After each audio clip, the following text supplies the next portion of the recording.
So as we discussed about the endometriosis, okay, in the last lecture I told you कि endometriosis क्या होता है.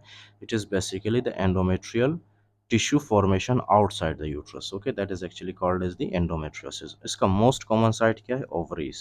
Fine, but ये for example these endometriosis can also be present in the pouch of the Douglas. Okay, pouch of Douglas में जब ये present होता है तो उससे क्या होता है? Pain during the defecation और sexual intercourse. Okay, उसके अलावा है सेकंड मोस्ट कॉमन कॉज इन यूट्रोसेक्टर. अच्छा, सेकंड मोस्ट कॉमन लोकेशन जो होता है इसका एंडोमेट्रियोसिस का, that is uterosacral ligament. Okay fine, uterosacral ligament में होता है.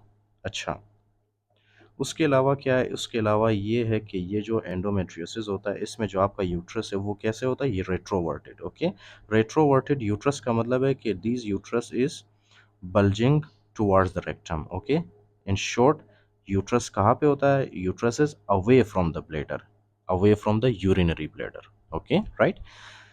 अच्छा, so these were the things that we discussed. Cyclic pain, rectal pain होता है, इसमें डिस्पेरोनिया होता है. राइट, डिस्पेरोनिया का मतलब है sex pen during the sexual intercourse. उसके अलावा मैंने आपको बताया था कि uterus is fixed tender. Okay, right, uterus is fixed and tender. अच्छा, उसके बाद है डायग्नोसिस. मैंने आपको बताया था डायग्नोसिस में क्या है. डायग्नोसिस कंफर्मेटरी टेस्ट जो है इसका, दैट इज लेप्रोस्कोपी और लेप्रोटोमी विद टिश्यू बायोप्सी. उसके अलावा इसका बेस्ट इनिशियल टेस्ट कौन सा है? Transvaginal ultrasonography which is non invasive. अब लेप्रोस्कोपी तो जाहिर सी बात है, राइट. इसमें क्या है कि एब्डोमेन के अंदर अराउंड द बेली बटन आप क्या करते हो? एक इंसिजन पास करते हो. राइट, ओके, जो कि एक इन्वेसिव मेथड है. But transvaginal ultrasonography it is non invasive method. Okay, so that is why it is also best initial test. Fine. अच्छा, तो इसमें क्या मिलता था आपको? एक तो raspberry appearance, powder burn appearance, उसके अलावा चॉकलेट सिस्ट. Fine, right. तो ट्रीटमेंट में आप क्या दोगे? ट्रीटमेंट में you have to remember, okay, इस सबसे पहले है फार्माकोलॉजिकल ट्रीटमेंट, उसके बाद है कंजर्वेटिव, उसके बाद है डेफिनेटिव सर्जिकल ट्रीटमेंट. ओके, तो फार्माकोलॉजिकल ट्रीटमेंट में आप क्या करते हो?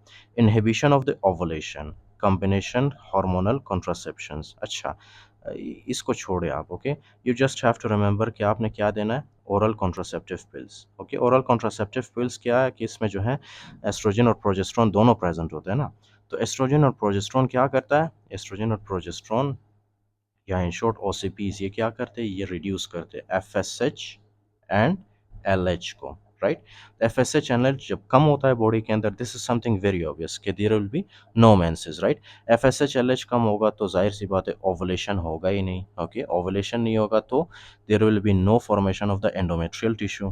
राइट, ओके, और यहाँ पे जो फॉर एग्जांपल ओवरीज के अंदर जो एंडोमेट्रियल टिश्यू की ग्रोथ हुई थी, राइट, जब इनके ऊपर इनको जो एस्ट्रोजन प्रोजेस्टेरोन जब नहीं मिलेगा तो जाहिर सी बात है इनकी क्या होगी? इनकी होगी एट्रोफी. राइट, एट्रोफी होती है इनमें. राइट, ओके, जब एट्रोफी होगी तो जाहिर सी बात है इनमें से ब्लीडिंग नहीं होगी. So that is treatment for that. Okay, अच्छा, एक तो है ओरल कॉन्ट्रासेप्टिव पिल्स जो कि क्या करते हैं? एफएसएच एलएच को कम करते हैं और एस्ट्रोजन प्रोजेस्टेरोन कम होता है तो ओवुलेशन नहीं होता and there will be no bleeding. Okay, उसके बाद क्या है? उसके बाद एक जीएनआरएच एनालॉग्स जैसे कि ल्यूप्रोलाइड.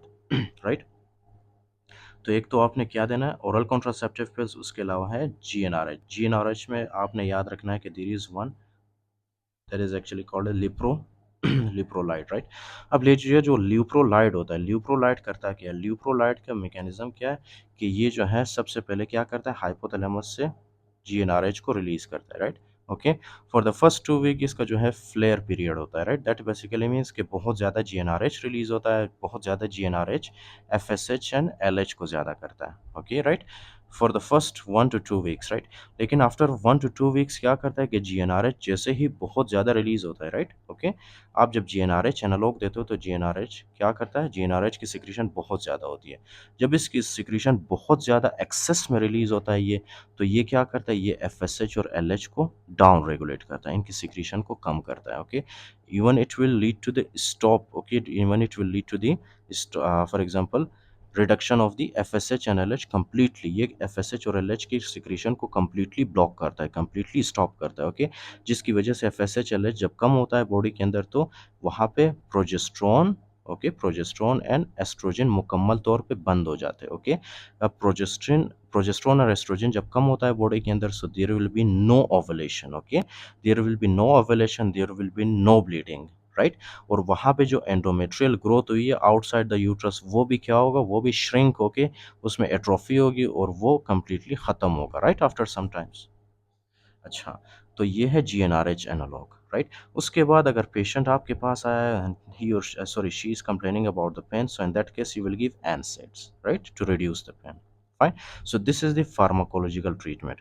उसके बाद क्या है, conservative surgical treatment. Conservative surgical treatment में क्या है, आप एक्सीजन करते हो। एक्सीजन का मतलब वो जो वहाँ पे एक एंडोमेट्रियल टिश्यू बना है, राइट, आउटसाइड द यूट्रस, उसको आप क्या करते हो, उसको आप रिमूव करते हो बॉडी से। Okay, that is excision.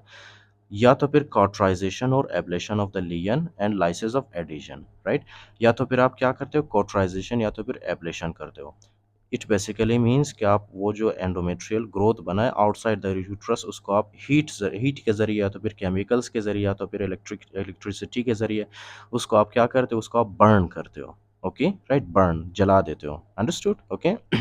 उसके अलावा जो एडिशंस बनी है, एडिशंस को भी आप क्या करते हो, ब्रेक करते हो। फाइन। ये है कंजर्वेटिव सर्जिकल ट्रीटमेंट। उसके बाद है डेफिनेटिव सर्जिकल ट्रीटमेंट। इसमें आपने क्या करना है, इसमें आपने जो है टोटल एब्डोमिनल हिस्टेरेक्टमी और बायलेटरल सल्पेंजियोफ्रेक्टमी, राइट। इस इट बेसिकली मीन्स कि इसमें क्या होता है, इसमें जो है फॉर एग्जांपल जो फेलोपियन ट्यूब्स होते हैं, उसके अलावा जो यूट्रस होता है, उसके अलावा जो ओवरीज, सर्विक्स, राइट, सब कुछ आप क्या करते हो, सब कुछ आप निकाल देते हो फीमेल के बॉडी में से। Fine, okay.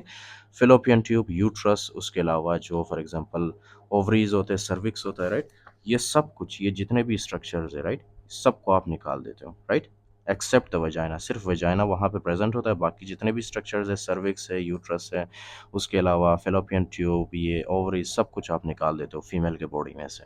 Okay, right. अच्छा, इसका जो कॉम्प्लिकेशन होता है, ज़ाहिर सी बात है, आप जितने ज़्यादा आप इसको जो है ओरल कॉन्ट्रासेप्टिव दे रहे हो, जीएनआरएच एनालॉग दे रहे हो, राइट, तो इसका जो मोस्ट कॉमन कॉम्प्लिकेशन है वो क्या है, infertility, the most common cause among menstruating women more than 30 years of age, right, okay. तो इसका जो मोस्ट कॉमन कॉम्प्लिकेशन है वो क्या है, इनफर्टिलिटी।